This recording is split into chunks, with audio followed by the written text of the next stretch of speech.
Buckle up.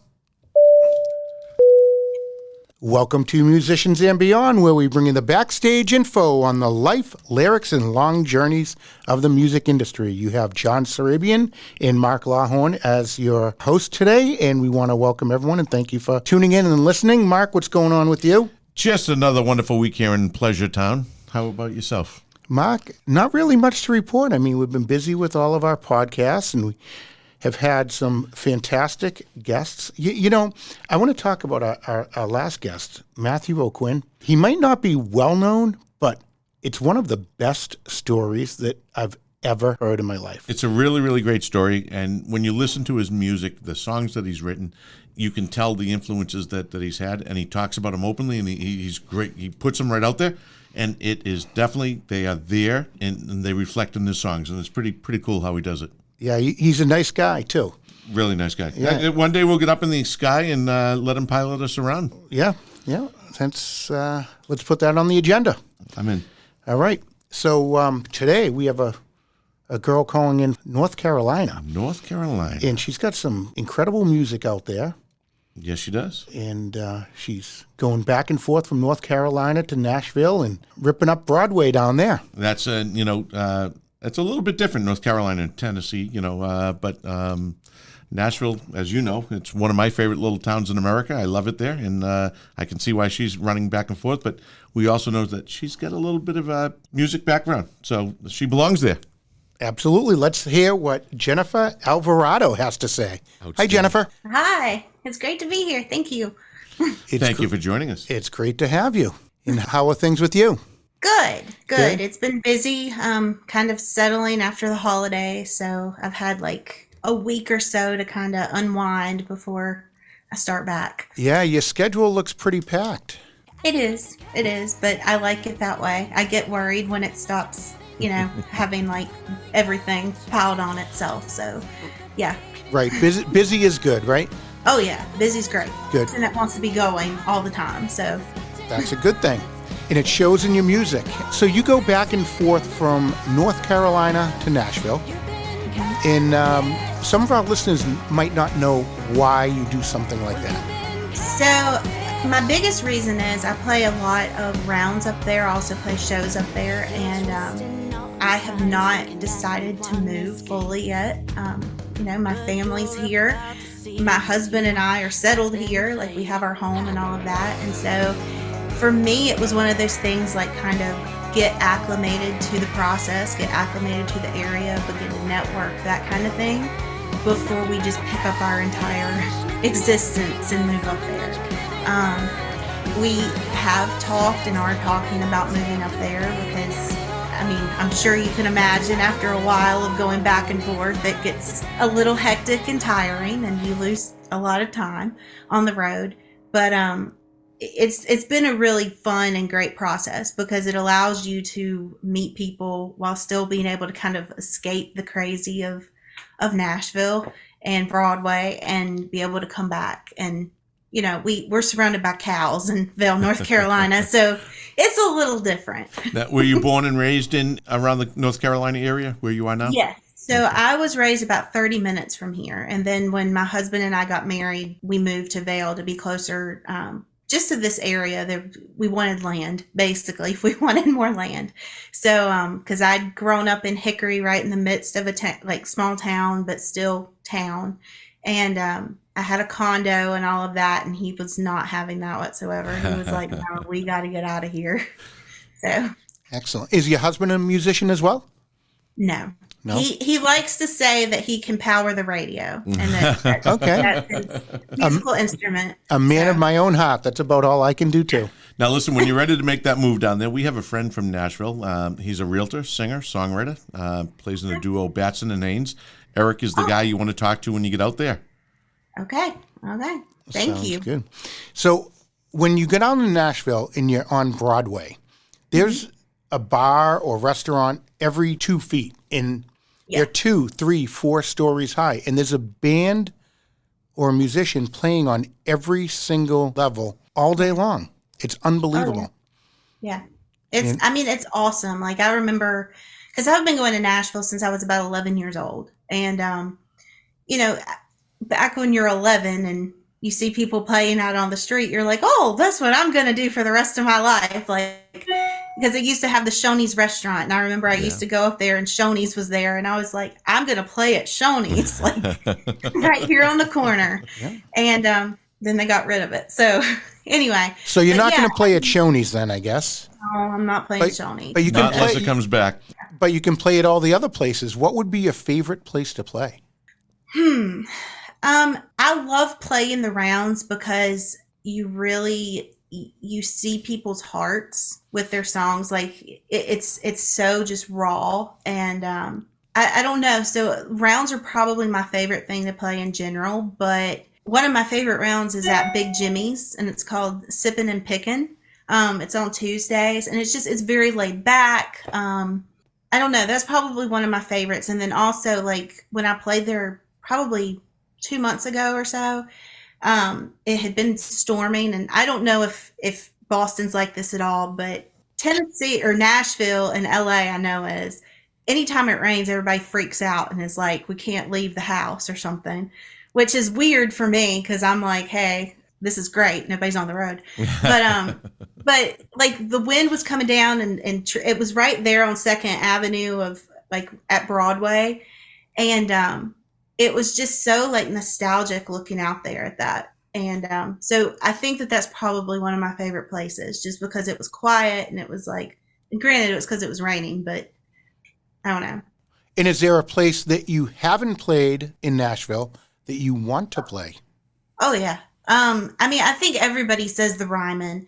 And that is one like that would be a dream come true. But I think for me, the Bluebird Cafe, I've played listening room and I love listening room. I love the audience that comes with listening room because they're there to hear the songs. Yeah.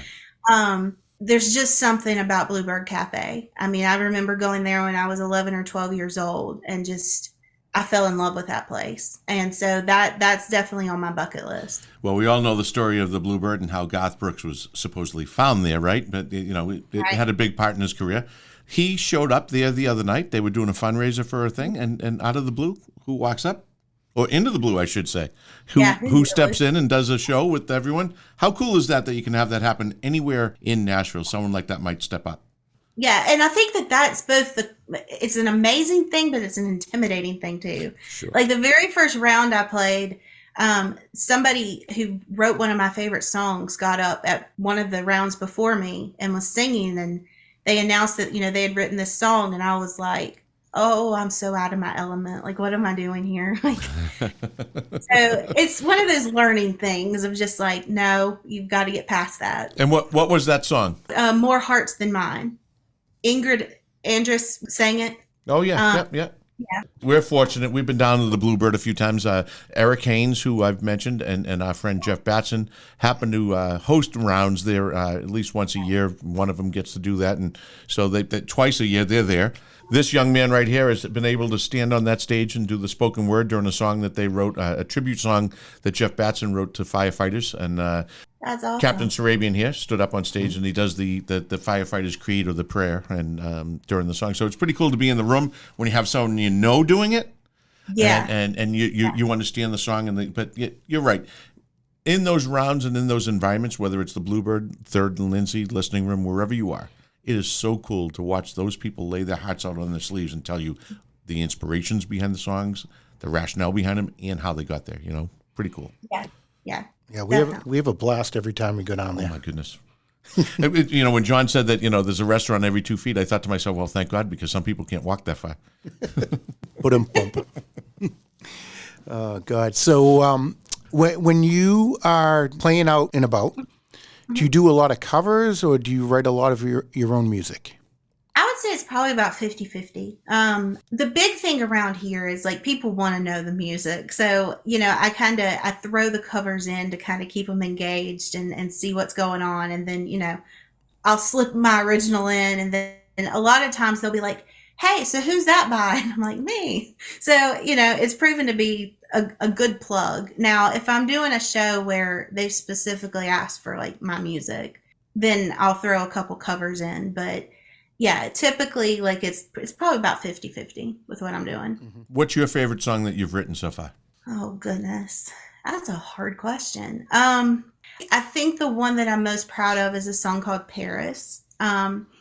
Because when I was writing it, I had this specific idea in my head of how I wanted it to, what I wanted it to say, how I wanted it to turn out, and it did. So I think that that is probably one of the ones that I'm most proud of, and I think also probably I'm gonna say "Filthy Water" just because that song is about a very raw situation in my life that I didn't know how to express. And so once I kind of expressed it and got it out, it was like, okay, I can move past this. No. And that's really what music is for me. It's that therapy and that processing that I need as an introvert to kind of move on and change my focus.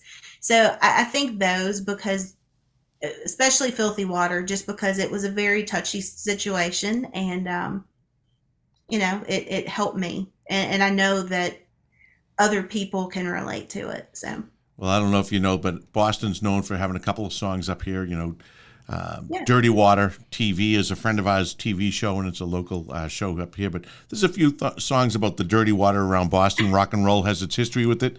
So when I was listening to Filthy Waters, I was thinking about that and thinking about how Okay. the names are similar to some of the songs up here. In Dirty Water, we had Dirty Water. another friend who had done a song. He's a Nashville kid now, but he also is from here, and he has a Dirty Water song that he did for Marsh and Milko.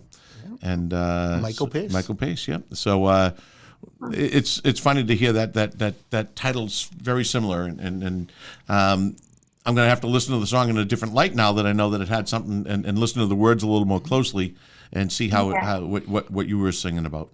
Yeah, it's so. I mean, I'll tell you, it's about church hurt. It's about getting really hurt by the church, and that was sort of my path. Like I was doing worship ministry and all of that, and a lot of things happened. It's interesting now that you hear that and you hear the title, and then you've kind of put it together, and it's wow. Yeah. That's pretty, Well, and I was actually basing it around the phrase of like, don't throw the baby out with the bathwater, and meaning don't throw the good things out too. And it was like, no, sometimes you just got to throw it all out. Like sometimes it's done. yeah, So yeah, that's what it's about. interesting. Yeah. It's deep. Yes, it is. Most of your songs are either Christian based or about real experiences. Yes. I tend to, so some of my songs are actually about like leaving jobs or something like that, but I try to base them on relationships because a job is a relationship in itself. So the song "I Don't Want You Back" is actually sort of my song of just telling a job like, no, I'm not ever coming back to this. But yeah, so a lot of my songs, I write them, I guess, in the guise of like this horrible relationship because people relate to that. But yeah, I try to change names and subjects, I guess to protect people in some way. So I don't throw it all out there for the world. Just about. Yeah, just about, but So you gotta really know it. where around you do you like to play in your area around Vail? Are there areas or bars and restaurants that you like to be a part of down there? Yeah, so as far as Vail, we have one blinking stoplight, so we really don't have anywhere. But Lincolnton is right near us, so I play Lincolnton quite often, Forest City, Hickory, that area. One of my favorite places, there's a bar in Forest City called the Hootenanny. Great Southern name. And it's just my neighbors across the street actually own it, and it's one of my favorite places. Like the crowd's always great up there, and I don't know, they're very helpful, and want to help support me. So I think anywhere like that where you can kind of bring local music into a local restaurant and all of that, and have this community feel, that's awesome. And there needs to be more of that. Now, is there music in your family? How did you get into this? Yeah, so my papa, he You are a Southern girl through and through, aren't you? I am. Yes, that there is no denying. Yes, my papa. He played banjo, mandolin, guitar, and he actually played for a Sunday morning radio show before I was born. And so I spent a lot of time with my grandparents. I was the youngest grandchild, and so I was constantly at both sets of grandparents' house. But my papa and my nanny Duncan were both very into music, especially country music, and that's sort of where that began. He taught me my first guitar chords and mandolin until I broke it, and all of that. And then church became sort of that prevalent thing of getting involved with church choir and ensembles there, and grew up in school choir too. And so that was really what I was focused on was music inside the church.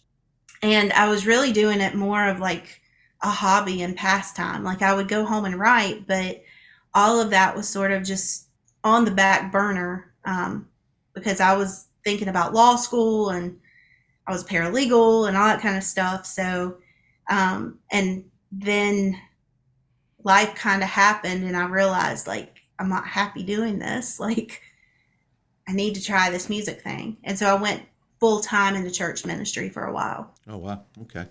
And there I was thinking you were going to try the full-time thing of just getting out of there and just doing music. And I did. Yeah, it basically was that transition. But I think that, honestly, I think that the ministry with the church sort of gave me that. I'm a very realistic person. My parents are very like realistic. And so I was never like, music was not that thing that they were like, go do that. Like they were more like, you can do that once you do this over here.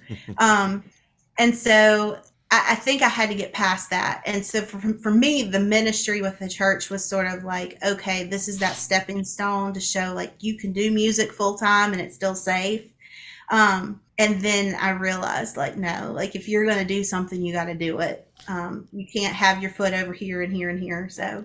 Now, obviously, when you got to the writing of Filthy Water, I was thinking to myself, I wonder if during your writing and you're sitting in your room writing songs and you're still a big member of the church, do you ever find those contradictions happening and find yourself struggling with what you want to write and what you want to sing is somewhat different than what you're experiencing at church? And not totally. I will say that when you're in the position, because I'm still a worship pastor, actually. I'm a worship pastor for a local church.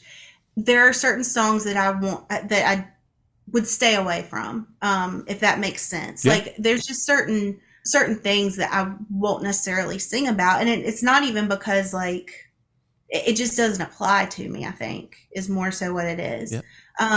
But I try to not use some language or something like that I may really want to say, but well, it's funny. I guess I should rephrase or rethink the way I think about it, right? Because I think the divide is that okay, the church is here and you're conflicted and you want to go this way. You're conflicted because there's outside influences want to take you here, but you want to stay here, and I like that. I can appreciate that, and I should look at it more. For me, from my that faith standpoint. is the number one thing. But I also will say with that question, so. For me, because my first album was actually contemporary Christian and it came out in 2015, and I struggled to try to promote it whatsoever because I felt very, very guilty because I was like, I didn't want anybody seeing me use that platform for personal. And so I was just like, yeah, I have this album. Like, if you want to listen to it, here. So I tried to keep them very separate. And as a musician, like that's very hard to do because especially when you're writing your music, like that's part of you. And so it was just, that was very conflictual for me because it was like, I want to pursue this, but I don't want them to think that I'm pursuing this through this avenue, if that makes any amount of sense. It does. Right. But that was basically your therapy, getting it out in. Yeah, definitely. Yeah. Definitely. Good. And you said you have had one album out, and how many do you have out total now? So I had the one in 2015, Hello Life. That's contemporary Christian. Yeah. And then I released several singles during 2020 that are more country pop. released a EP. Well, actually, I guess it would be an album because it's 8 songs. In 2021 called "Playing with Fire." It's country, and then "Songbird Part 1" came out last July, and that is more country pop. And I'm working on "Songbird Part 2" now, and so that's an EP of 2 parts that really make this one long story, if you will. And I'm getting ready to start working on a Christmas album. I already started it, but I got to finish it. And working on another project too. That's fantastic. How do people listen to your music? Yeah, I would say the easiest way is to go on jenniferalverado.com. There, I have links to everything, Spotify, all the other digital streaming services are there. Or you can follow me on Instagram, Jennifer Alverado Music. Facebook is Jennifer Alverado Music if you search it, or Jen Music 12. And TikTok, though, I will tell you, I'm never on there. It's Jennifer Alverado Music. It's just a lot of work. TikTok is a lot of work, isn't it? It is, and I just don't feel like I know what I'm doing. I think a lot of us feel that way. One of your songs had close to 500,000 streams. Yeah. That's unbelievable. Thank you. I mean, someone listened to your music 500,000 times. That's pretty darn cool. You like to think of 500,000 people, not just one person listening. Yeah, it wasn't one person sitting there I'd rather listening. it not just be one person. Yeah. No, but I mean, that's really an amazing milestone that you hit. Yeah, I'm very grateful, and that's the biggest thing I can say.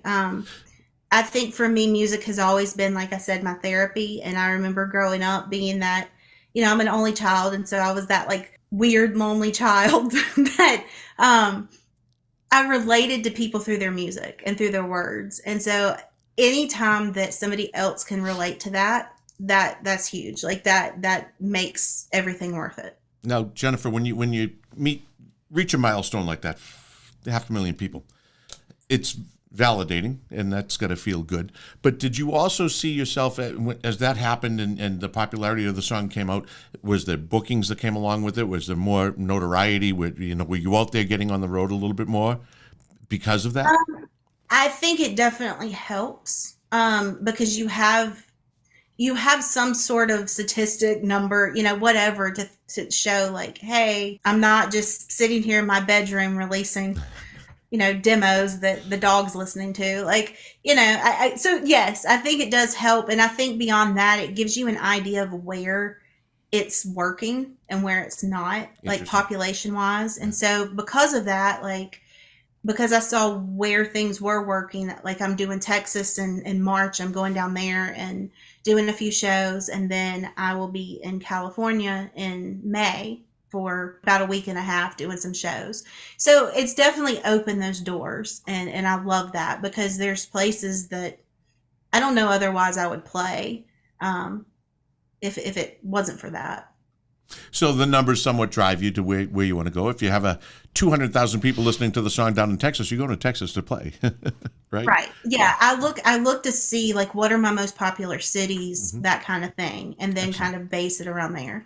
Now, granted, I'm going to South by Southwest too for Texas, but it helped that Austin was one of my like top cities. So, sure.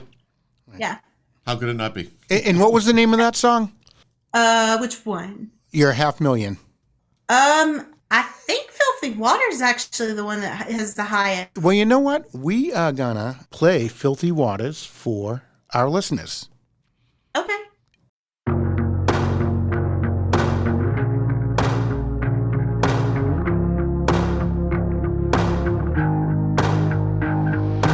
One night becomes 3 every time you talk to me. Light a match and watch it burn. Soon the table's gonna turn. You think you are the man, talking with your dirty hands. But karma will make it right. The things you took away in spite. Ooh, don't you know?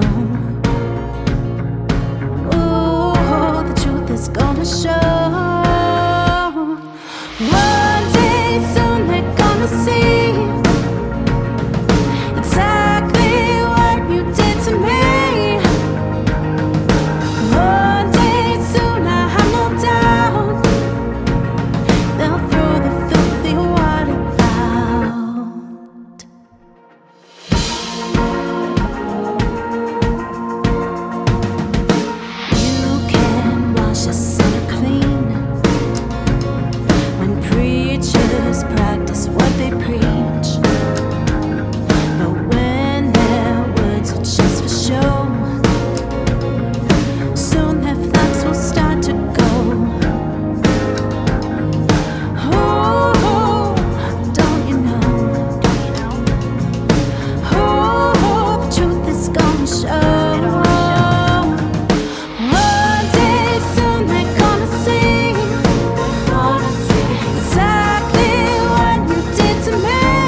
What are you writing right now? What are your inspirations behind the songs you're getting ready to put out there? There's a song that I'm working on. It's called Trigger Warning. And essentially, it's just about when you have somebody in your life that just kind of brings up all the bad things of the past, and you know that you sort of got to get away from that person, but at the same time, like, you're in that relationship. And so really this second part of Songbird focuses on realizing, because part one was more about like this toxic relationship, you're coming out of it, you're left with all these questions. And part two is sort of rebuilding after that and realizing like it wasn't all you, it's not all about you, it's this other situation too. And sort of just regaining your voice in all of it. And so that's really what I'm working on right now, are songs that kind of fit into that category. So Songbird is the double part. It's actually a story from start to finish. Yes. 15, 16 songs, all fit in. I think it ends up being 13. 13 total. songs. And the whole, both of those together tell a story. Yes. So do the songs go in order for a particular reason? And so if that's the case, tell me about By This Time Next Year. Where'd you come up with that title and what's it about?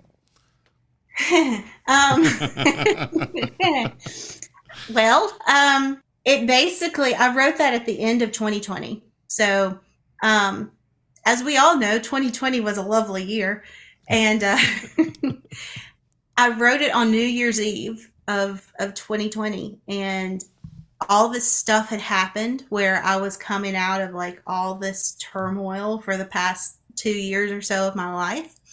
And I didn't know what I was doing. I had really lost myself, and like I honestly had contemplated just completely giving up music totally and not pursuing it at all anymore. And I wrote that song about all of that. Like in a year it wouldn't matter. Like I would be in a completely different place. I would grow from it. I would move forward, but that I just needed to leave it and move and move on. And yeah. Interesting. Okay. Beautiful. So again, you're listening to Musicians and Beyond with Lawhorn and Sarabian, and we are having a wonderful chat with Jennifer Alverado, and she's telling us about some of the songs she's written, how good they've done, future projects, and everything she's involved with. And, we're having a great time in studio with her, Mark. Absolutely. And coming up from through the airwaves from North Carolina, Vail, North Carolina, where they have a lot of fencing, a lot of grass, and a lot of cows. It's a lot different than we have up here. Yes, I'm sure it is. So being down there, do you get down to South Carolina? Is there any spot that you like to play in South Carolina or in the neighboring state? And where would those places be? Yeah, so I'm actually playing What Ails You in Greenville. Greenville's only like an hour and a half, hour and 45 minutes from me. Big music spot, right? Yes, yeah. And I'm actually part of NSAI, Nashville Songwriters Association, their Greenville chapter. Oh, nice. That's my chapter that I'm part of. So, yeah, I like Greenville a lot. My family's in Columbia in that area, so I always like going down there. But, yeah, definitely What Ails You, I think I'm playing that in maybe April? No, March, in the March. And so that's a really fun little place to play. I also have been playing Virginia, that area, and there's a couple really, really cool places up there. Roanoke, well, not Roanoke, Richmond area. Mm-hmm. We have family up there, and so I go up there and stay with them and play around there. Fun. So, yeah. And when you're out and about, are you out by yourself or do you have a band with you? Both. I've done both. I am starting to do more full band shows. I'm putting that band together. We actually played the Cobra a couple weeks ago in Nashville. But yeah, I'm trying to like fit that group together because, this is not the easiest of I guess, things to do in life. Like people have families, people have jobs. And so you have to really find those right people that are able to make those sacrifices for their schedule. luckily my husband's a counselor, and so he's just like, just go do it. But he's just happy that I'm finally doing it. We and all so are. he's been We very- are. We're all that happy. Thanks. But yeah, my husband is very supportive, and so he's like, yeah, just go do what you need to do. But to be married to a musician, it's a very weird thing, and if you don't have like your spouse's support or your significant other support, like it's hard sometimes. And luckily I don't have to deal with that, but I know a lot of musicians do. So yeah. What's up next for you? What do you have coming up for any shows in the near future? Where are you traveling to? And tell us where people can get out and see you live. Yeah, so for most of January, I'm kind of in this area. I'm playing a show Thursday night, about an hour from here. And then the rest of them are about an hour and a half from here. I go to Nashville at the end of the month to play a few shows up in the Hendersonville, Ashland City, and Opry Mills, those places. And yeah, so just kind of going back and forth still, but not as much for the next couple months. Okay. Well, hopefully, Mark, next time we're down there, we can look on the We have to plan on the it, right? website and see if we can catch you. Definitely. Absolutely. It would be fun. Yeah, well, we got to get on a plane and get back down there. Absolutely. Okay. If you get Okay. there. Okay. You should Well, try- I like to people watch. It gives me inspiration. So Well, get over there, get a mimosa, sit at the bar, and you steer out and you watch. There's a lot of fun things to see out there. okay. Excellent. Is there anything else that you want to touch on with us? Just be watching for part 2. I'm hoping that it'll be out by March. Again, working on it. Holidays kind of threw a cramp in that one, but we'll get it out soon. That would be awesome. Thank you so much. So again, I want our listeners to check out Jennifer Alverado and follow her on her social media pages, and go to all streaming platforms and check out some of her incredible music. Yeah, and you can find out more if you don't find them. If you're searching for her and you don't find her, go to www.musiciansandbeyond. You'll find her there. Excellent. So, Jennifer, we want to thank you for coming on to our show and sharing your inspirational stories. Thank you. Thank you so much. You are very welcome. Thank you, Jennifer. We look forward to seeing more from you in the future, and we'll be having you back on when Songbird 2 comes out. Awesome. Thank And you. thank you for being our friend.